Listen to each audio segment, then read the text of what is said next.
What's going on, guys? Your boy Jermane'S. Listen, today is Monday, June 22nd.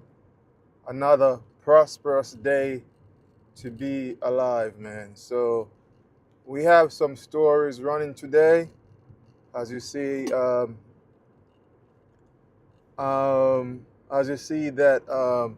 the UK PM, the UK Prime Minister, Mr. Starmer, have stepped down as both the Prime Minister and the Labour Party leader. And surprisingly, well, not surprisingly, but the deal is on again after a very um, uncertain, after some uncertainty last week. The deal is on again. So, and also we got to highlight Canada as one of the co-hosts of the World Cup. They're leading Group B. The U.S. won their group, and Canada is leading their group. I think they face Sweden tonight, if I'm not mistaken. Today, not sorry, Wednesday they face Sweden, and that should really solidify what's going on. So we're gonna get into those stories, and we're gonna deep dive a little bit. We're not gonna spend too much time on some of those topics, but we're gonna get into those stories. So give me a sec, guys.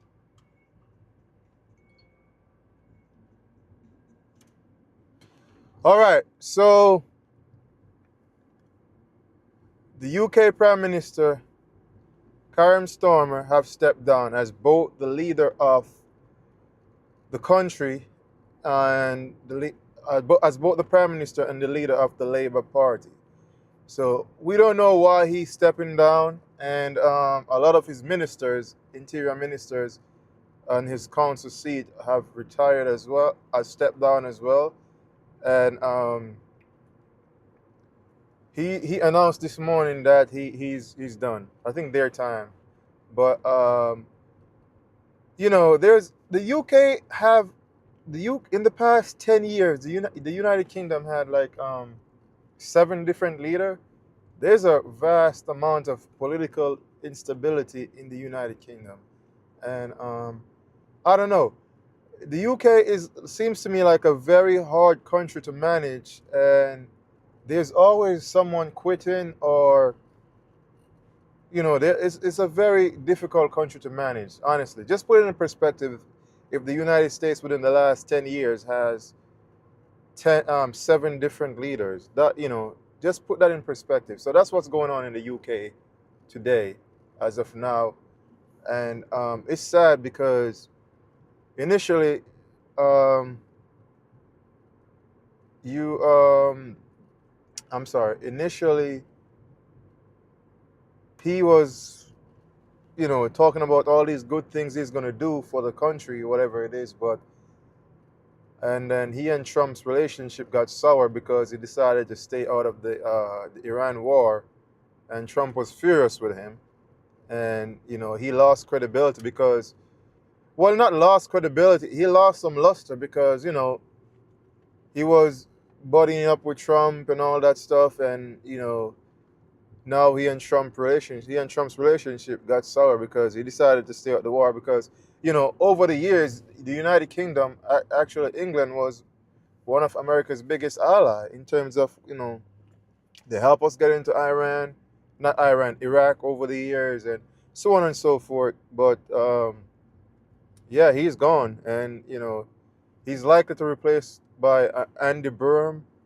Um, I don't know exactly who that is, but that's who they said is likely to replace him. I think he's in the Labour Party as well, and he's a very prominent Labour Party advocate in the United Kingdom. But the United Kingdom, man, is a very hard country to manage. That's what I'm noticing over the past years. A lot of their prime ministers have quit or just stepped down, or their political structure there is very, very, very vast and dynamic, and it is, from my point of view, a very hard country to really manage. And I think the pressure is boiling because the war is going on. The United Kingdom have a lot of issues too, as it relates to crime and violence, and that's what I'm reading. And cost of living, it costs crazy. amount of money to really live in London or Manchester or one of those major cities over there in the UK. So, it is what it is. It is very hard to manage. Um, Another thing too is that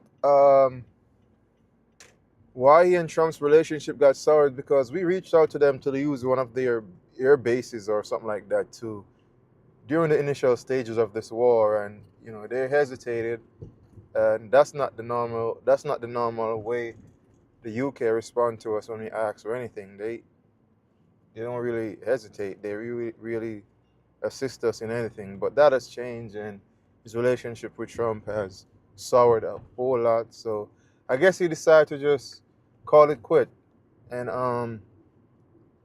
go on. But who knows what's going on?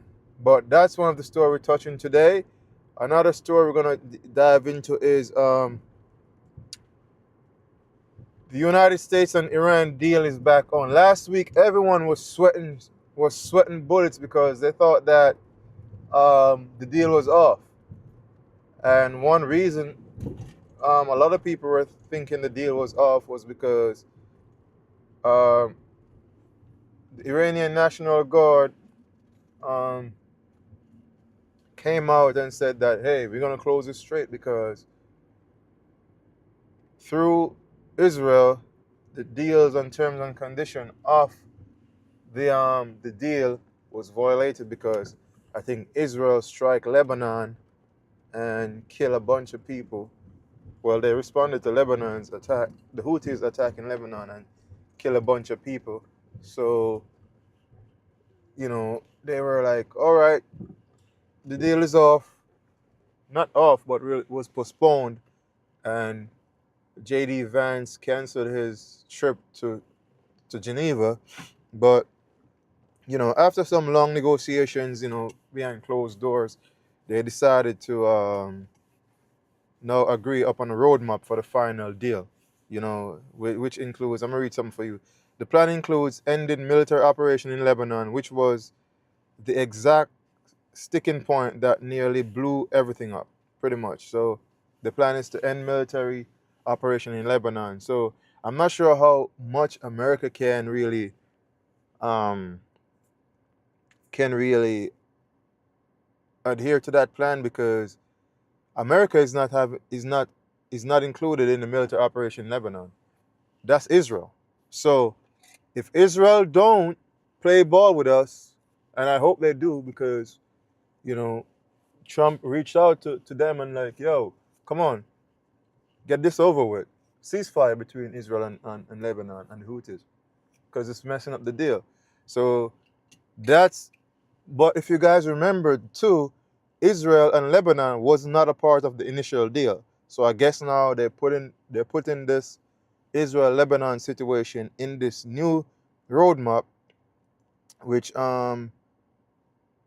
is good because now Israel can be held accountable if they violate this part. Which Trump's talked to Bibi, and I think that we shall see though. We'll give them the benefit of the doubt, and I think that he's gonna back off, get a ceasefire, so this deal can really push through the finish line, and everything should resolved, and the markets run again, and the oil flow again, and eventually though, I would like to see the war stop overall because a lot of people lost their lives and a whole lot happened.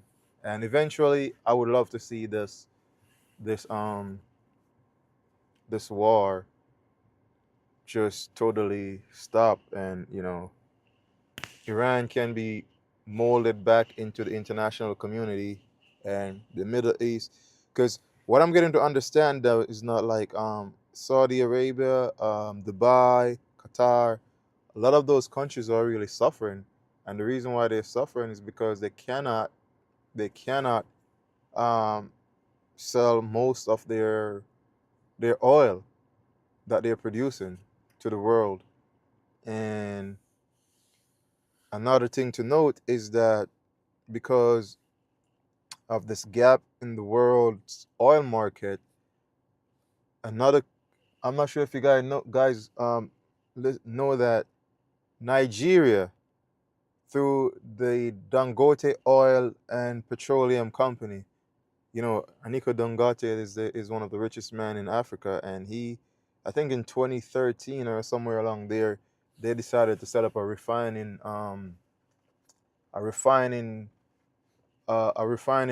facility in Nigeria, because Nigeria produce a lot of oil, but they ship it overseas to have it refined, and then they buy the new refined product like the petroleum and the jet fuel, diesel, gas, so on and so forth. So Dangote over there, he took a big risk and he set up a refining um, a petrol a oil refining facility in Nigeria. And I think initially the budget was $9 billion to set it up, and it overrun into like 20 billion or something like that. And whatever.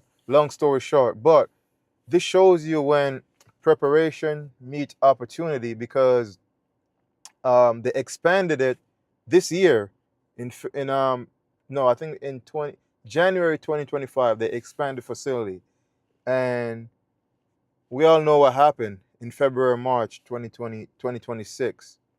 And it was just the preparation meeting the opportunity, because that that Nigeria is now the biggest supplier of jet fuel in the world. Not in the African continent, but in the world. They are the biggest supplier of jet fuel. So name the airline in the world, they're buying jet fuel from Nigeria. You guys can research that. They're buying jet fuel from Nigeria because the the the shift in energy demand and the ability for energy to come out of the Middle East because of this conflict was really down. So Nigeria really filled that gap, and you know get all those customers, get all those airlines, and get all those. So it just shows you when opportunity meets preparation, it's magical. Who would have thought that Nigeria would be one of the biggest petroleum exporting country, jet fuel? Who would have thought that? Nobody. Nobody on the face of. And a matter of fact, the system is not even set up for that. The system usually set up for like African countries, like produce the raw materials, then they ship it out overseas to make the finished product. But I'm really proud of that guy over there, Dangote. He's a genius. I've been watching him for years now, and he's a genius. And he said, "Listen, man." I watched one of his interviews, and he said, "Listen, my goal is not to be remembered as a wealthy man. My goal is to be remembered as the man who industrialized Africa." Think about that. He want to be remembered as the man who industrialized the African continent, because I've been doing some research, and the African continent, 70% of the people who live on the continent of Africa are below the age of 30 years old. So there's a lot of potential in Africa. So I just want to shed some light on that, and we're just going to pivot back a little bit to what we were saying about the deal and stuff. So after this deal is signed, and the final roadmap and everything is flush and everyone is satisfied, and Iran get their $300 billion, that is the rumor that they're gonna get $300 billion, and so on and so forth, and everything is good. I still believe that Nigeria might maintain their dominance in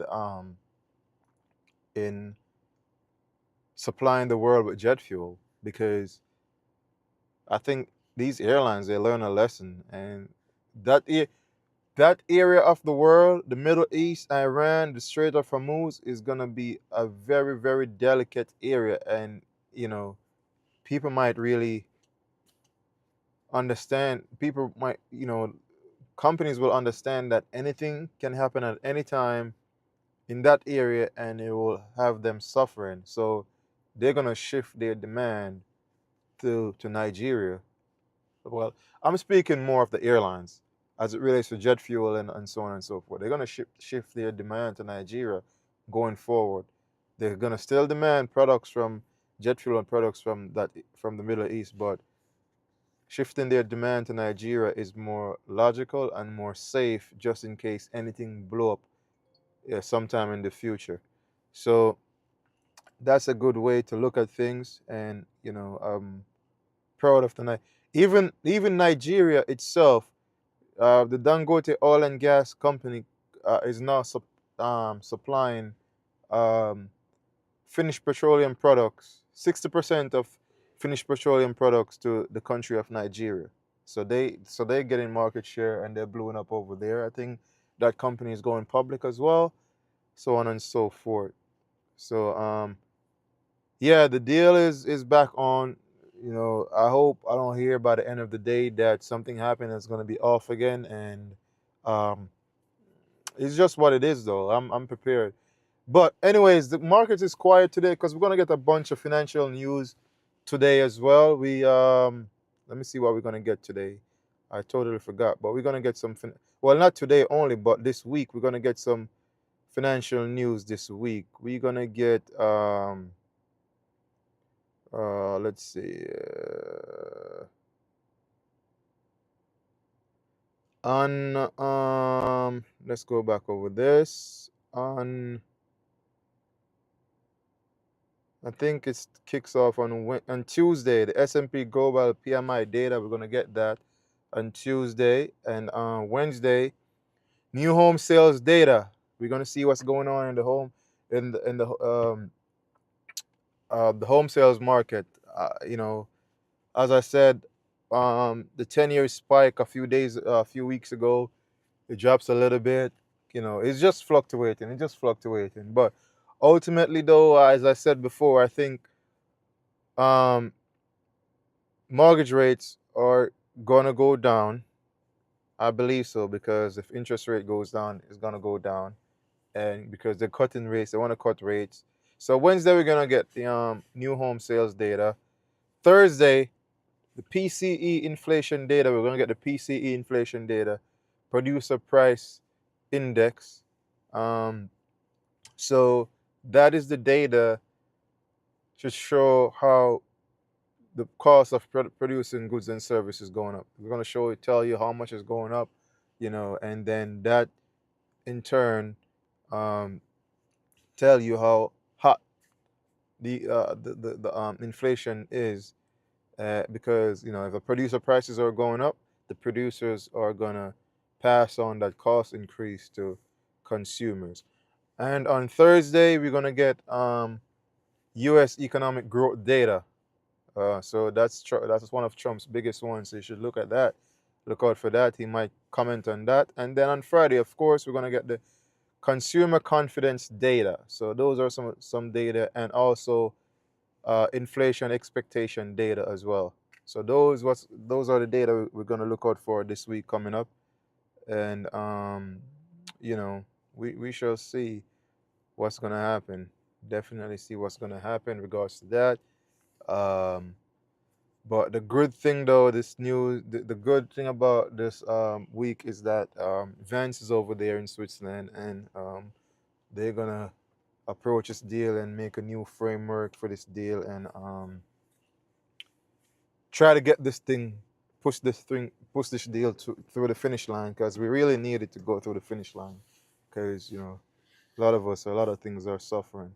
All right, so we're gonna pivot to the World Cup for a little bit now, because we have to highlight Canada, because Canada is one of the hosting countries. If you guys didn't know, the United States is not the only country hosting the World Cup. The World Cup is hosted by Canada, the United States, and Mexico, but the majority of the matches are played here in the state. But Canada is one of the hosting country, and Canada is dominating Group B. I think they're leading the group, and they're gonna face. I think. Let me see. I think it's Sweden. Who's in that group again? Who? Canada group. Canada Group B. Canada. But Canada. They surprised me. I thought they was gonna Canada group. I know they have a match coming up Wednesday. Um, so yes, on Wednesday on the 24th, 3 p.m. they're gonna go up against Switzerland, and they lead in the group. They lead in the group. I'm surprised that they are leading the group. I think they're doing great, and because too, the fans are cheering them on. The fans are really rooting for them because they are a hosting country, and I like to see hosting countries really really good as well, in the match, and so let's see. They're gonna come out on top. I'm very proud of the United States team. I can't stop saying that.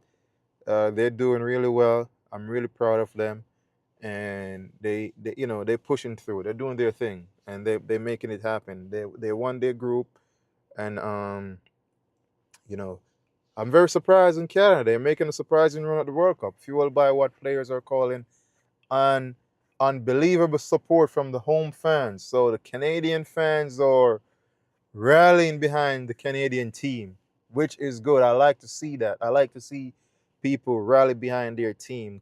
Canada is so all of that put a battery pack in the guys' back, and they just playing good, and so I'm looking forward for that match on Wednesday against Switzerland, and Switzerland is not like a major.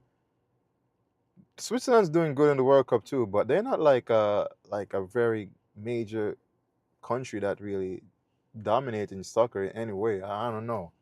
Let you guys tell me if I'm wrong or not. But I know Sweden is a good team. You know, but Switzerland, I don't know about Switzerland. I don't know about Switzerland. What do you guys think? Let me know. What do you guys think about Switzerland? They're good or no? They're good. Let me see something here. Comments. Yeah. So I don't know, guys. What do you think about 1 second. I'm having some difficulties here.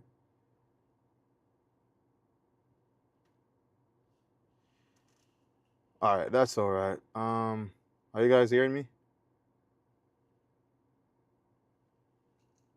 Hope you do.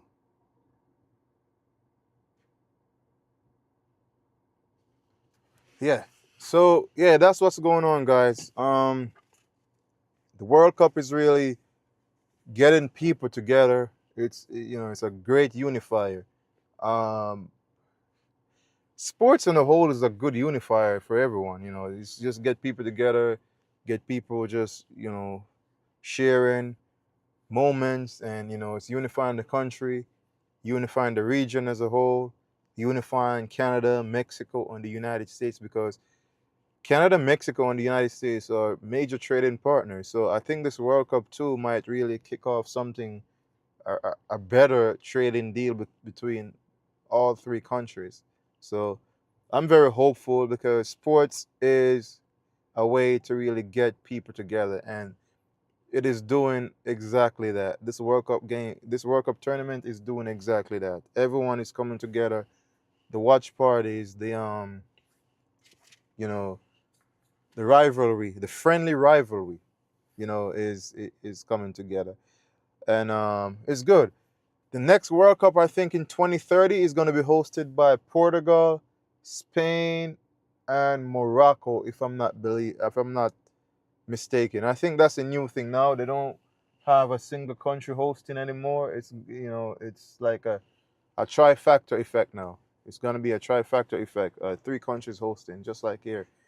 But the 28th Olympics is gonna be in California. And if you guys noticed that the United States host the '94 World Cup and the '96 Olympics. I think '96 Olympics was in Atlanta. I'm not sure where the '94 World Cup was, but it's like a back-to-back thing for us. Whenever we do that, we host the World Cup. Then the following 2 years we host the Olympics. So I'm excited for that. These three stories are big. The world order is shifting fast, and You know, Western leaders, you know, a big Western leader just fell. I can't believe that Karen Starmer really stepped down. And, you know, this fragile peace deal we're having is back on the table again. I'm hoping and praying that this really pushes through the finish line and everyone really sign on in good faith and adhere to what they sign on to. You know, so I'll keep you guys informed. Remember, this is Jermaine Views. I'll keep you and take it where the truth is, because you know that's what I do. You know, just please remember, drop a comments and thought down below. Let me know what you think about what's going on and what you're looking forward to see. And you know, please remember, like, comment, share, and subscribe. Click that notification bell so you'll be notified. I'm happy to talk to you guys about these current events and these current news, and shed some light and discuss these things. So I'll see you guys in the next video.